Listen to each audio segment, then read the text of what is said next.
اعوذ باللہ من الشیطان الرجیم بسم اللہ الرحمن الرحیم۔ السلام علیکم ورحمۃ اللہ وبرکاتہ۔ آج ہم بات کریں گے ایک ایسی عظیم، نورانی اور بابرکت ہستی کی جن کی ولادت نے مدینہ منورہ کی فضاؤں کو خوشیوں سے بھر دیا، یعنی حضرت امام حسن مجتبیٰ علیہ السلام۔ آپ علیہ السلام رسول اکرم صلی اللہ علیہ وسلم کے نواسے، حضرت علی ابن ابی طالب علیہ السلام کے فرزند اور حضرت فاطمہ الزہرا سلام اللہ علیہ کے لال ہیں۔ آپ علیہ السلام اہل بیت کے پہلے فرزند ہیں جن کی ولادت نے خاندان نبوت میں ایک نئی خوشی اور رحمت کا اضافہ کیا۔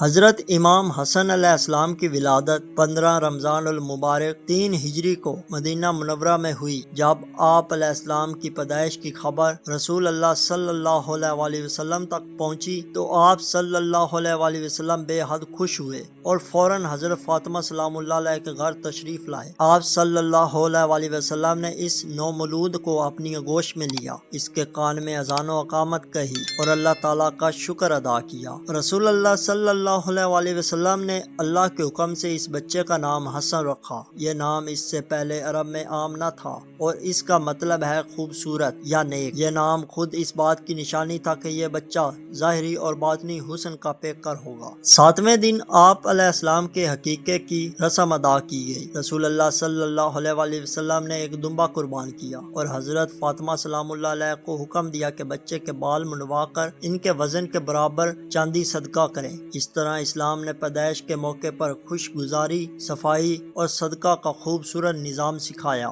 حضرت امام حسن علیہ السلام کی پرورش ایسے گھر میں ہوئی جو علم، تقوی اور عبادت کا مرکز تھا۔ رسول اللہ صلی اللہ علیہ وسلم خود آپ علیہ السلام سے بے حد محبت فرماتے تھے۔ آپ علیہ السلام کو اپنے کندھوں پر بٹھاتے، سینے سے لگاتے اور فرماتے، اے اللہ، میں حسن سے محبت کرتا ہوں، تو بھی اس سے محبت کر۔ آپ علیہ السلام کی ولادت صرف ایک بچے کی پیدائش نہ تھی، بلکہ یہ امت مسلمہ کے لیے رحمت، ہدایت اور قیادت کے ایک نئے باب کا آغاز تھا۔ آپ علیہ السلام نے آگے چل کر اپنے کردار، علم کے ذریعے اسلام کو ایک عظیم خدمت پیش کی جس کی مثال تاریخ میں کم ملتی ہے۔ حضرت امام حسن علیہ السلام کی ولادت ہمیں یہ سبق دیتی ہے کہ اولاد اللہ کی عظیم نعمت ہے اور ان کی صحیح تربیت ہی ایک صالح معاشرے کی بنیاد بنتی ہے۔ اگر ہم بھی اپنے گھروں کو اہل بیت کی سیرت کے مطابق بنائیں تو ہمارے معاشرے میں بھی محبت، امن اور برکت پیدا ہو سکتی ہے۔